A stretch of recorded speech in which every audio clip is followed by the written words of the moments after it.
আজ আমি একটা মজার ভর্তা আপনাদের সাথে শেয়ার করব। একবার যেভাবে যদি বানিয়ে খান তাহলে আপনাদের বারবার খেতে ইচ্ছে করবে। এত মজার একটা ভর্তা আপনাদের সাথে আমি আজ শেয়ার করছি। ভর্তার জন্য তো মরিচ লাগবে, শুকনা মরিচ হলে কিন্তু ভর্তা খেতে সেই মজা লাগে। শুকনা মরিচগুলো আমি তেলের মধ্যে টেলে নিয়েছি, আর মচমচে যখন হয়েছে তখন অল্প পরিমাণের লবণ দিয়ে এভাবে আমি শুকনো মরিচগুলোকে গুঁড়ো করে নিচ্ছি। আপনাদের কাছে যদি আগে থেকে চিলি ফ্লেক্স করা থাকে তাহলে তার কোনো সমস্যা নেই, আমার যেহেতু করা ছিল না তাই আমি করে নিচ্ছি। আর আমার কাছে মনে হয় যে কোনো ভর্তার মধ্যে শুকনা মরিচটা যদি ভেজে দেওয়া হয় তাহলে কিন্তু খেতে খুবই ভালো লাগে। আর কারো যদি শুকনা মরিচের সমস্যা থাকে তাহলে সেই ক্ষেত্রে আপনারা কাঁচামরিচ দিয়েও ভর্তাটা তৈরি করে খেতে পারেন, তবে এরকম একটা মজা লাগবে না। যাই হোক, কথা বলতে বলতে আপনাদের সাথে আমার দেখেন শুকনা মরিচটা সম্পূর্ণ গুঁড়ো করে নেওয়া হয়েছে। আমি যতটুকু সম্ভব চেষ্টা করেছি গুঁড়ো করে নেওয়ার জন্য। তারপর আমি আগে থাকতে আমাদের জাতীয় ফল কাঁঠালের বিচি সিদ্ধ করে নিয়েছি। আপনারা চাইলে শুকনো খোলায় ভেজেও নিতে পারেন। ভেজে নিলে কিন্তু কাঁঠালের বিচি খেতে কিন্তু অনেক মজা লাগে।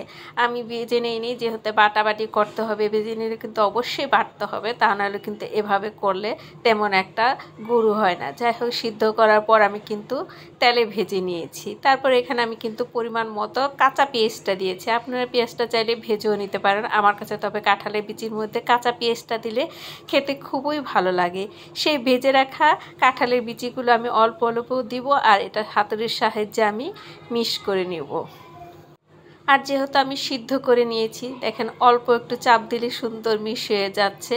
কাঁঠালের বিচি ভেতটা কিন্তু যারা খেয়েছেন তারা তো জানেন। আর সিদ্ধ করে খাওয়ার মধ্যে মজা একরকম, ভেজে নেওয়ার মধ্যে একরকম। আমি সিদ্ধ করে তারপরে অল্প তেল দিয়ে ভেজে নিয়েছি, এটা খেতে কিন্তু আরেক রকম মজা। যারা না খেয়েছেন একবার হলে খেয়ে দেখেন, অসম্ভব মজা হয়েছে এই ভর্তাটা।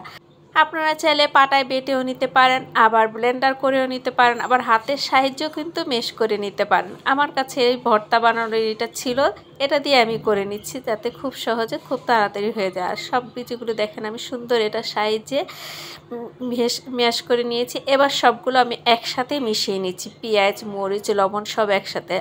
আর ঝাল লবণ সব আপনাদের স্বাদ অনুযায়ী এখানে ব্যবহার করতে পারেন। আমি অবশ্য মরিচের পরিমাণটা একটু বেশি দিয়েছি, কারণ কাঁঠালের বিচিটা মিষ্টি মিষ্টি থাকে, ওই জন্য ঝালের পরিমাণটা বেশি হলে খেতে কিন্তু খুবই ভালো লাগে। তারপর এখানে পরিমাণ মতো আমি সরিষার তেল দিয়েছি। সরিষার তেল দেওয়ার পর আমি আবার ভালো করে মিশিয়ে নিচ্ছি। আর ভর্তার মধ্যে যদি খাঁটি সরিষার তেল দেওয়া যায় তাহলে খেতে কিন্তু ভর্তাটা আরও বেশি মজা হয়ে যায়।